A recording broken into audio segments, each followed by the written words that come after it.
ya? Pretty good, Connie. You're doing great. Oh, I don't know.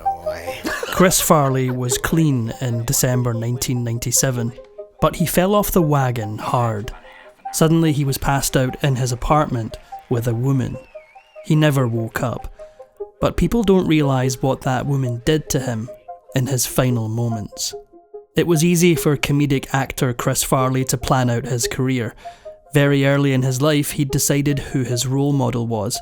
The problem was that the celebrity he chose was a fellow comedian whose disastrous life choices had led to a tragic and early demise. Sadly, Farley seemed destined to repeat every mistake his idol made.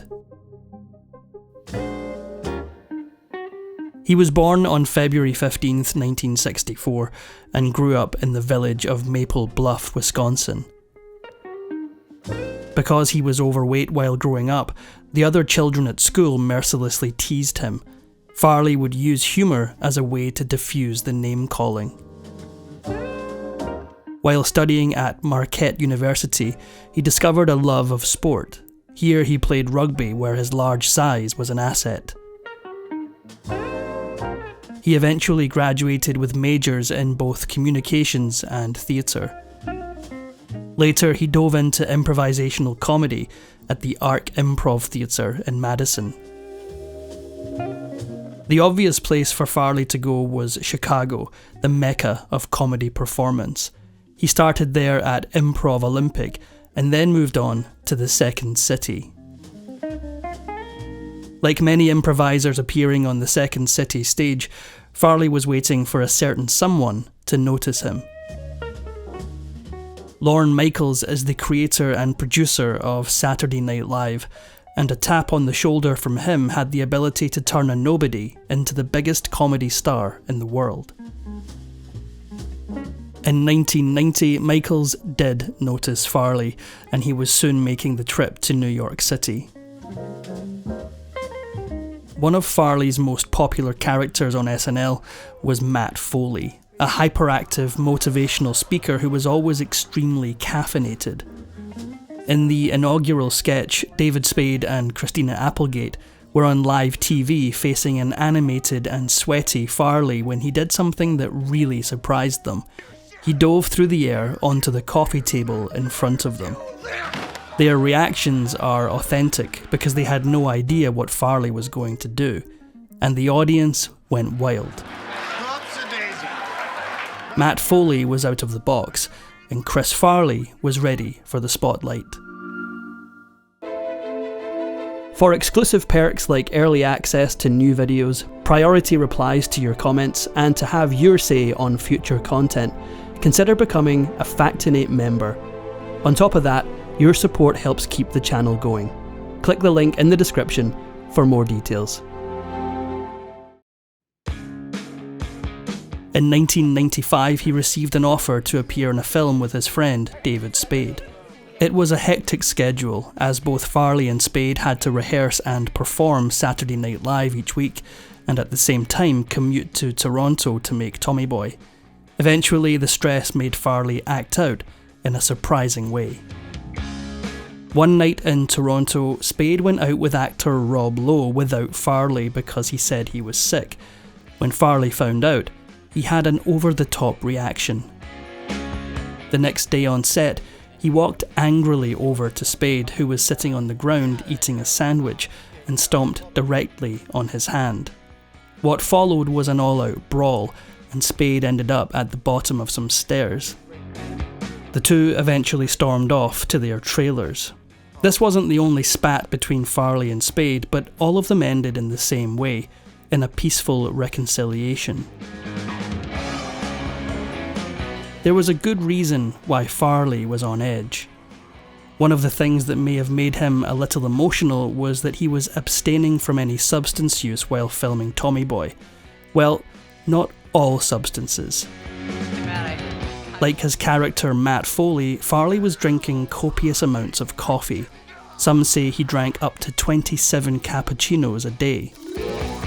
Even though Farley had a crazy schedule while filming Tommy Boy, he refused to let a professional stuntman do his stunts, So yes, that really was him who face-planted at the fraternity party. And ever surprisingly spry for his size, he apparently got up right after with no injuries. Tommy Boy ended up being a huge and unexpected hit. Farley now had his pick of scripts for his next film. While working on SNL, Farley had found some like-minded people. People like Chris Rock, Adam Sandler, and Tim Meadows, the so-called bad boys of SNL. As it turned out, this name came from some crazy behind-the-scenes antics, from prank calls in the middle of the night to exposing their bare bums at every opportunity. Those scamps. One time Farley was partying with a female friend in a 15th floor hotel room. Being extremely drunk and typically rambunctious, he ended up almost falling through a window. Instead, he found himself in the ER with a gash from his wrist to his elbow. This incident started a struggle with painkillers that would continue for the rest of his life. In 1995, despite their fame, the brass at NBC had had enough of both Farley and Adam Sandler. Their hijinks off the set gave the studio no choice but to lay both of them off. Thanks to Tommy Boy, Farley was still in demand for movies. In fact, Paramount already had him locked into making Black Sheep with David Spade. But Farley wasn't going to make things easy for them. He had his sights set on another script he wanted to do. It was with rival Columbia Pictures, and it was called The Cable Guy. I don't understand. Farley had a good reason to want to bail on Paramount. Even though the studio was insisting that he appear in Black Sheep, the truth was that they didn't even have a script.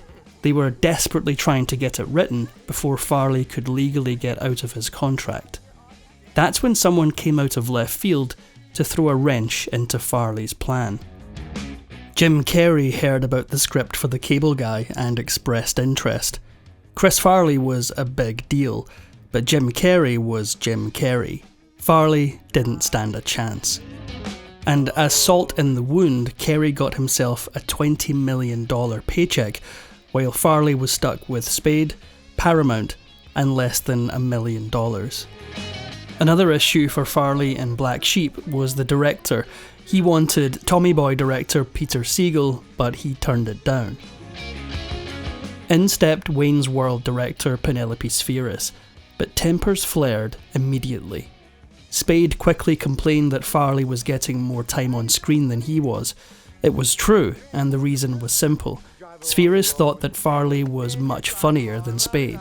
And then all of a sudden there's a truck tire in the middle of the road. Farley had also suddenly come to a realization, and it wasn't going to make Spade feel any better. Right in the middle of filming Black Sheep, Farley decided he wanted to show off his dramatic flair. He was actually hoping for even fewer scenes with Spade and more serious scenes with Tim Matheson. That's when Farley made a friendship-ending offer.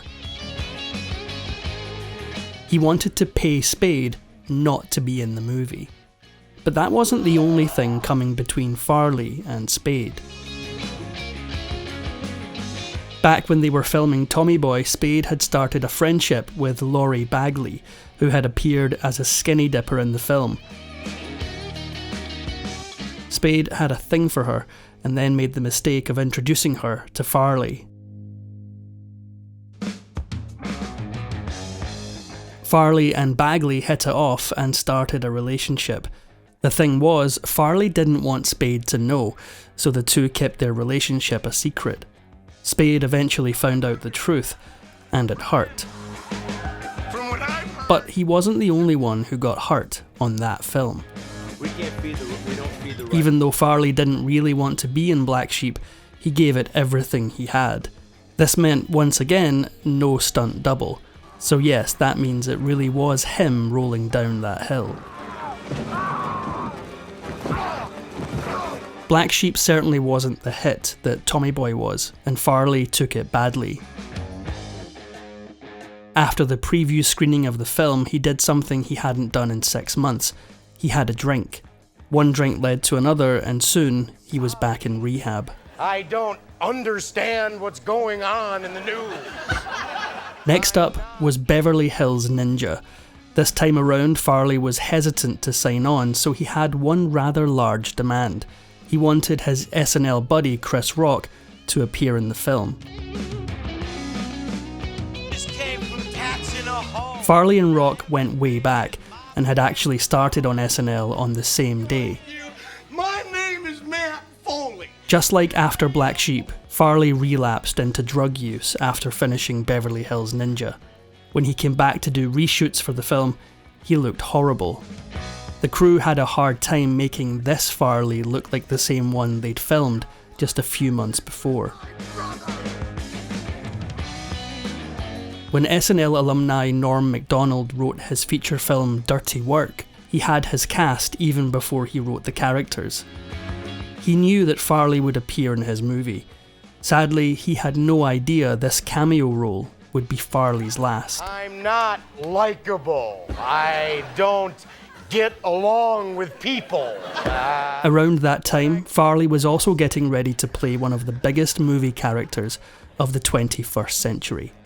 Shrek. Simple. Fartwad gets his princess, I get what I want. Which is? I don't have time to set... During the making of the film, the producers were so worried about Farley's addiction issues that they had someone follow him to make sure he didn't fall off the wagon. Sadly, Farley didn't live to finish recording his dialogue for Shrek. In October 1997, Farley made what should have been a triumphant return to SNL, this time to host. The cold open saw Tim Meadows and Lorne Michaels talk about how Farley's partying days were over. Unfortunately, that wasn't true, at least not for much longer. On the 14th of December, after a period of being clean, Farley started partying. He ended up in his apartment with a woman whose company he'd paid for.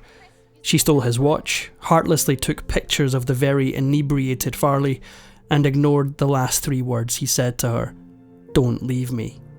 She did leave, and she was the last one to see him alive. I guess I don't fit the mold. Just 2 months after his appearance on SNL, Farley's brother found him dead, having overdosed. His fans and the comedy community were shocked. Many alumni of SNL came to the funeral, but there was one glaring omission. Many big names in comedy attended, including Adam Sandler, Chris Rock, and Phil Hartman. Conspicuous by his absence was his best friend, David Spade. Some speculated this was due to a falling out, but Spade later said that it would have been too hard to attend. Many people have noticed a similarity between the lives of Farley and John Belushi. Belushi was also an SNL bad boy and also had an early demise, at the same age as Farley, and also with a woman present. The similarity between the two was so acute that Belushi's friend Bill Murray hated Farley. He said the resemblance was too much. There was something dark about Farley's connection to Belushi. Farley knew that Belushi had had a drug issue and that he was a user because he thought it made him funnier. Farley said that it was for this reason that he got into drug use. He was just following his idol. He had tried many times to deal with the many addictions in his life. In his final 2 years, he tried 17 various treatments, but none of them took. These treatments included rehab for drug issues, weight loss centres, and AA meetings. Farley had a deep-seated belief that he had to be overweight and manic to be funny. For these reasons, his efforts to improve his life always failed. At the base of it all was his fear that people wouldn't find him funny. Lord, that is a lot of water. If you enjoyed this Factinate video, give it a thumbs up and subscribe for more incredible stories. If you want a say in who we cover next, join our membership program through the link in the description for exclusive perks. Your support means everything to us. Thanks for watching, and we'll see you in the next one.